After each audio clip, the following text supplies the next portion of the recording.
शेरा वाली मैया की जय। बोल सच्चे दरबार की जय। श्री दुर्गा सप्तशती का देवी कवच। श्री मार्कंडेय जी बोले, हे परमात्मा, इस संसार में परम गुप्त जो कवच हो, जो सभी प्रकार से मनुष्य की रक्षा करने वाला, और जिसने अभी तक किसी से प्रकट न किया हो, वो मुझे सुनाइए। हे प्रिय, जो अत्यंत छिपा हो, संपूर्ण जीवन मात्र का उपकार करने वाला तथा पुण्यदायक श्री देवी जी का कवच है, सो तुम उस कवच को मुझसे सुनो। अब मैं पहले तुम्हें देवी की अधिष्ठात्री देवियों के नाम ध्यान करने के लिए बतलाता हूँ। वे इस क्रम से हैं: प्रथम शैलपुत्री, दूसरी ब्रह्मचारिणी, तीसरी चंद्रघटा, चौथी कुष्ठमांडा,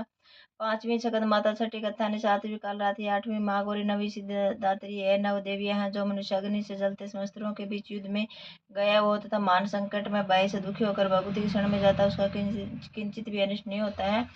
और उस पर मैं कभी भी आपत्ति, शोक, भय और दुख नहीं देखता हूँ। जो मनुष्य सच्चे हृदय से भक्ति के साथ भगवती का श्रवण करते हैं, उनकी सब प्रकार से वृद्धि होती है। और यह देवी, तुम्हारा जो श्रवण करते हैं उनकी तुम अवश्य ही रक्षा करती हो, इसमें लोक मात्र भी संदेह नहीं है। श्री चामुंडा देवी प्रेत पर, वाराही भैंसे पर, इंद्रिय हाथी पर, वैष्णु गरुड़ पर, महेश्वरी बैल पर, कुमेर मोर पर तथा विष्णु भगवान की प्रिय श्री लक्ष्मी जी कमल हाथ में लिए कमल पर विराजमान है। श्वेत रूप धारण किए वे ईश्वरी देवी बल पर तथा समस्त आभूषणों से सुशोभित ब्राह्मणी देवी हंस पर आरूढ़ है। इस प्रकार से समस्त देवियां संपूर्ण योगों से युक्त विविध भांति के आभूषणों तथा रत्नों से शोभायमान हो रही है। समस्त देवियां क्रोध दुख रथ पर बैठी हुई दिखाई देती हैं, और शंख गदा शक्ति हल मूसल खेटक तोमर परसा फास भाला त्रिशूल और उत्तम आयुष सारंग धनुष दत्तों का वध करने तथा भक्तों का अभय देने के लिए और देवताओं के हित के लिए इन शास्त्रों को धारण करती हैं। हे महारौद्री महाघोर घोर पराक्रम वाली देवी, हे महाभय विनाशिनी, हे बड़ी कठिनता से दर्शन देने वाली, स्त्रियों के भय को बढ़ाने वाली देवी, मैं तुम्हारे शरण में आई हूँ, मेरी रक्षा करो। पूर्व दिशा में इंद्र देवी, अग्निकोण में अग्नि देवता, दक्षिण दिशा में वाराही देवी, नेतृत्व कोण में खंगधारणी वारुणी देवी, पश्चिम में तथा वायु कोण में मेघवानी, उत्तर दिशा में कोमेरी, ईशान कोण में शूलधारणी, ऊपर आकाश से ब्राह्मणी और नीचे से वैष्णो देवी मेरी रक्षा करे। इस प्रकार से मुर्दे पर बैठी हुई चामुंडा देवी दसों दिशा में मेरी रक्षा करे। जय देवी आगे की तरफ से विजय देवी, पीछे की ओर से अजिता देवी, दाई तरफ से बाई, दाहिनी तरफ से अपराजिता देवी, दो तीन चोटियों की उमा देवी, सिर में उपस्थित माला धरी माथे की ये सरसुनी देवी, दोनों भवों की त्रिनेता देवी, भवों के मध्य स्थान की नासिका की रक्षा जिंगटा देवी, आंखों के मध्य की शंकनी देवी, कानों की द्वार वासली कालिका, कपोलों की जड़ की सांकरी, नासिका सुगंध और ऊपर के होठ की चर्चिका देवी, अमृत कला नीचे के होठ की तथा सरस्वती जीवा की, दांतों की कोमरी, कंठ देश की चंडिका, गल चित्रगटा गले की, तालु की महामाया रक्षा करे, कामाक्षी ठोड़ी की, सर्वमंगला मेरी वाणी की रक्षा करे, मंगला भद्र काली गर्दन की और धनुधुरी पीठ की, कंठ के बाहर नीलगिरा नल कुमरी, कंठ की नली की, कंगधारणी दोनों कंधों की और बहुओं की बृहदारणी रक्षा करे, दंडिनी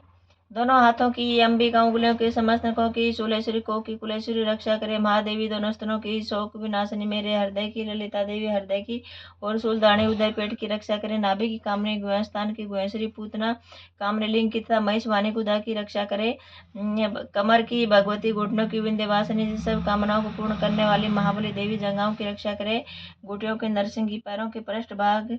की तेजसी देवी, पांव की अंगुलियों की श्रीधरी देवी, तलुओं की स्तनवासिनी देवी, दृष्टि कराली देवी, नखों की ऊर्ध केसनी, केशों की कोमेरी, रोम छिद्रों की, बाघेश्वरी त्वचा की रक्षा करे, रक्त मंजा वसा मांस तथा अस्थियों की पार्वती देवी, कालरात्रि हाथों की, मुक्तेश्वरी देवी, पित्त की, पदकोश की, पदावत सुलेष्मा की, चूड़ामणि देवी, ज्वालामुखी, नस जाल की और समस्त संधियों की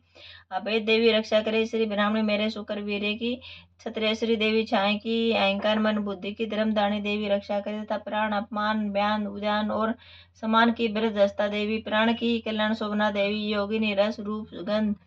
शब्द स्पर्श स्तवगुण रजोगुण और तमोगुण की नारायणी देवी रक्षा करे, आयु की वराही देवी, धर्म की वैष्णो देवी रक्षा करे, चक्रणी देवी यश कीर्ति धन तथा विद्या की सदा रक्षा करे, इंद्राणी मेरे गोत्र की, चंडिका मेरे पशुओं की, महालक्ष्मी मेरे पुत्रों की और भैरवी मेरी स्त्री की रक्षा करे, सुखदा देवी मार्ग की सेमकारी, मार्ग में आई हुई आपत्तियों से महालक्ष्मी दरबार में विजया देवी सभी स्थानों में सब प्रकार से रक्षा करे, यदि कवच में कोई स्थान रक्षा से शेष रह गया हो तो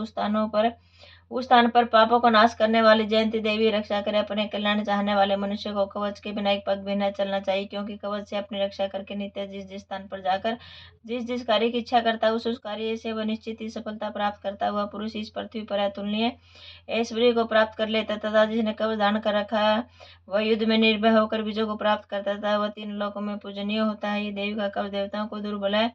जो मनुष्य श्रद्धा पूर्वक पवित्र और नित्य प्रति तीनों संध्याओं के समय इस भगवती के पाठ को करता है उसे देवी कला प्राप्त होती है। वह त्रिलोक में कहीं भी अपराजित नहीं होता तथा काल मृत्यु से रहित होकर 100 वर्षों तक जीवित रहता है। उसे लूसा, मकड़ी, विस्फोटक आदि रोग नष्ट हो जाते हैं। स्थावर, जंगम, कृत्रिम, विषादी तथा समस्त अभिचर, यंत्र, मंत्र, तंत्र आदि जो पृथ्वी पर भूचर प्राणी, खेचर, जलचर प्राणी और उपदेशक साथ में उत्पन्न हुए तथा कर कुर्सी में उत्पन्न होने वाले रोग, सांकने, डांकने आदि निज देवता इस कवच को धारण करने से नष्ट हो जाते हैं। अंतरिक्ष में गमन करने वाले महाबलशालिनी डांकनी, गिरह, भूत, पिशाच, यक्ष, गंधर्व, राक्षस, ब्रह्मा राक्षस, बेताल, कुष्ठमांड तथा भैरव आदि अनिष्ट कारक देवता देवी के कवच को धारण करने से पुरुष के दर्शन करने मात्र से भाग जाते हैं। इस कवच को धारण करने से पुरुष के तेज की वृद्धि होती है और कीर्ति भी बढ़ती है। जो मनुष्य पहले इस कवच का पाठ करके बाद में सप्तशती का पाठ करता है वह उस मनुष्य के संतान, पुत्र, पौत्र आदि जब तक यह भूमंडल, पर्वत, वृक्ष, वन को धारण किए हुए है तब तक पृथ्वी पर बने रहते हैं। और जो देवताओं के लिए भी परम दुर्बल स्थान है वह देहांत के बाद इस परमोत्तम धाम को प्राप्त करता है और दिव्य स्वरूप को प्राप्त होकर शिव जी के साथ आनंद का भागी होता है। बोलो शेरा वाली मैया की जय, बोल साचे दरबार की जय, बोलो माता रानी की जय हो, जय हो।